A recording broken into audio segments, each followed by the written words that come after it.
Shalom, shalom, shalom, que la paix de Dieu soit notre partage à nouveau. Je suis Cyril Loy et je suis honoré de pouvoir faire ce partage avec vous sur les bases de la composition du chant chrétien. Dans la vidéo précédente, nous avions fait un tour d'horizon sur ce que contiendrait notre formation. Nous abordons à présent ce que j'appelle la base des bases en matière de composition du chant chrétien. Et cette base n'est rien d'autre que la parole de Dieu. Parce qu'au commencement était la parole, et elle le reste aujourd'hui encore.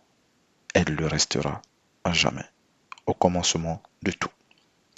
Cette section est de loin la plus importante de tout ce que je pourrais dire plus tard dans le cadre de cette formation. Je prie que vous la receviez puissamment et qu'elle soit gravée dans vos cœurs de compositeurs. Au nom de Jésus-Christ. Au commencement était la parole. Un chant chrétien est d'abord une parole. Le psaume 18 le dit à son premier verset. Au chef de chœur de David, serviteur de l'Éternel, il adressa à l'Éternel les paroles de ce cantique lorsque l'Éternel l'eut délivré de tous ses ennemis, en particulier de Saül. Donc ce que David adressa à Dieu, c'était pas une mélodie, c'était pas une chanson, c'était d'abord des paroles d'un cantique. Dans le psaume 45, si nous le lisons dans la version Darby, il est écrit « Mon cœur bouillonne d'une bonne parole. Je dis ce que j'ai composé au sujet du roi. Ma langue est le style d'un écrivain habile. » J'aime beaucoup cette version parce que là, elle est en plein dans notre sujet. Mon cœur bouillonne d'une bonne parole. On parle de parole. Même si c'est un psaume, même si c'est un chant, c'est une bonne parole. Et il dit qu'il l'a composé, elle avait un sujet. Je l'ai composé au sujet du roi. D'autres versions vont dire mon œuvre est pour le roi. Ma langue est le style d'un écrivain habile. En matière d'écriture, il y a le côté écrivain, le côté poétique qui doit être toujours là. Et si au commencement la parole était, nous savons aussi que la parole, c'est Christ. Qui que nous soyons, musiciens, instrumentistes, poètes, peintres, chorégraphes, tous ceux qui sont dans la créativité, si nous disons que notre œuvre est pour le roi, alors nous devons savoir que tout ce qui est pour Dieu doit venir d'abord de lui. Tout ce qui est censé lui être adressé doit venir de lui. Au commencement d'une chanson, il faut la parole de Dieu. Dieu ne prend pas plaisir à ce qui ne vient pas de lui. Non. Parce qu'une chose ne venant pas de lui ne peut pas lui être agréable. Aussi belle soit cette chose, une œuvre qui n'est pas basée sur la parole ne peut pas lui être agréable. Dans Ésaïe 55, à partir du verset 10, il y a un magnifique verset, là, un magnifique passage très riche qui dit « Comme la pluie et la neige descendent des cieux et n'y retournent pas sans avoir arrosé, fécondé la terre et fait germer les plantes, sans avoir donné de la semence au semeur et du pain à celui qui mange, ainsi en est-il de ma parole qui sort de ma bouche. Elle ne retourne point à moi sans effet, sans avoir exécuté ma volonté et accompli mes desseins. » Voici ce que tout chantre ou compositeur chrétien doit, ce à quoi il doit aspirer. La parole de Dieu finit par retourner à lui. Alors si ton chant n'est pas issu de la parole de Dieu, elle ne retournera pas à lui. Aussi, si un chant vient de la parole de Dieu, elle retournera à lui et elle ne retournera pas sans avoir arrosé des foules de cœurs desséchés, sans avoir fécondé la terre là où il y avait de la stérilité et fait germer les plantes de toutes sortes, sans avoir donné de la semence au semeur et du pain à celui qui mange. Alléluia. Et c'est très important. Ainsi donc, si vous écrivez un chant, composez même une simple mélodie, cela doit venir de la parole de Dieu. Si vous composez un instrumental, il doit venir de la parole de Dieu. Parce que la parole de Dieu n'est pas que mot audible ou intelligible. Vous vous souvenez, le Saint-Esprit, par des soupirs inexprimables, intercède pour nous. Ce sont des paroles qu'il adresse à Dieu. Donc même les instrumentistes sont concernés par cette règle fondamentale. Toutes ces choses artistiques que Dieu demande et que nous produisons doivent venir de sa parole. Pour ceux d'entre vous qui ont déjà des chants, qui ont déjà écrit des chants, vous pouvez commencer déjà à les retourner dans votre esprit et vous poser la question, est-ce que finalement ce chant-là, il vient de la parole de Dieu? Si c'est le cas, vous devrez être capable de le connecter à quelque chose de biblique, de le connecter à une parole que Dieu vous a adressée. Sinon, vous êtes probablement en train d'écrire de la poésie ou des choses semblables, mais pas un chant chrétien. Un chant n'est pas chrétien parce qu'il contient une série de mots provenant de la Bible. Non.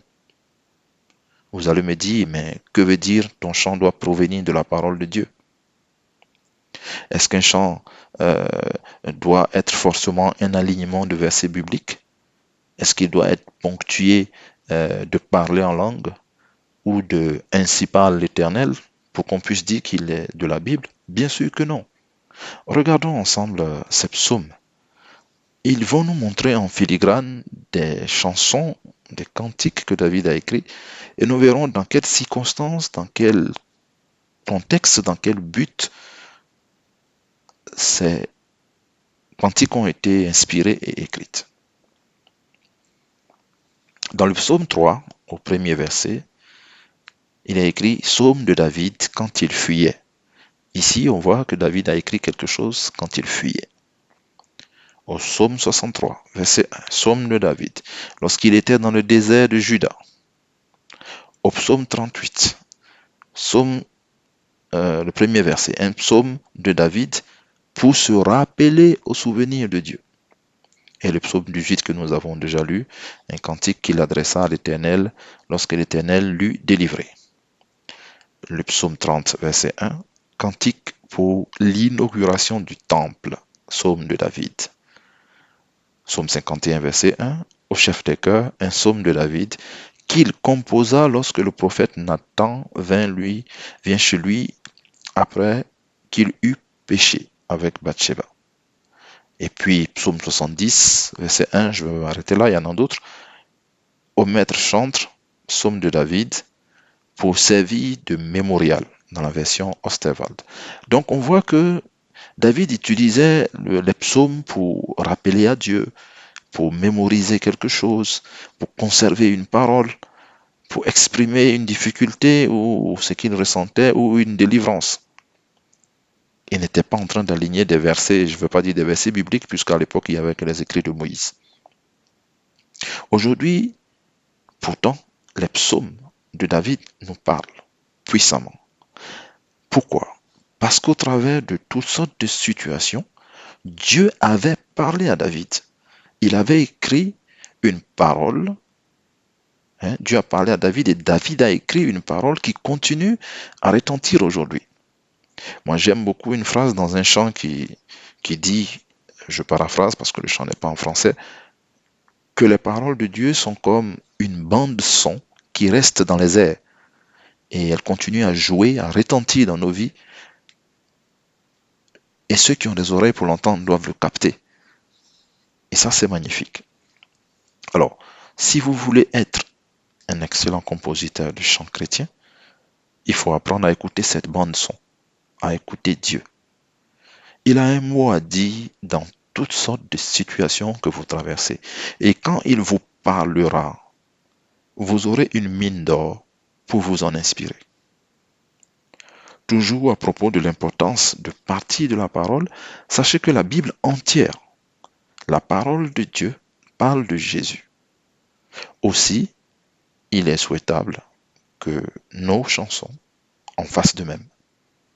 Je ne dis pas qu'une chanson qui ne contient pas le mot Jésus n'est pas chrétienne, mais demandez-vous ce que vous perdez à parler du plus beau, du plus grand des noms dans votre chanson, du nom qui est au-dessus de tout. Si votre chanson parle de Jésus, ne le remplacez pas simplement par des pronoms. Il m'a sauvé, il est bon, il est magnifique, mais on n'entend jamais Jésus comme si vous aviez honte de lui. La parole de Dieu est la base, la parole de Dieu pointe vers Christ, nos chansons devraient pointer vers Christ. Dans Actes chapitre 5, verset 40, vous le lirez, il y a les apôtres qui viennent de se faire fouetter par les autorités. Et avant de les libérer, on leur dit qu'on vous interdit de parler au nom de Jésus. On ne leur a pas interdit de parler du nom de Jésus, non. Ils ont dit de parler au nom de Jésus. En fait, les autorités avaient plus peur de celui qui parlait au nom de Jésus que celui qui éventuellement parle du nom de Jésus. C'est deux choses différentes. Même si tu n'alignes pas le mot Jésus dans ton chant, il faut que ce chant parle au nom de Jésus, qu'il soit investi de son autorité.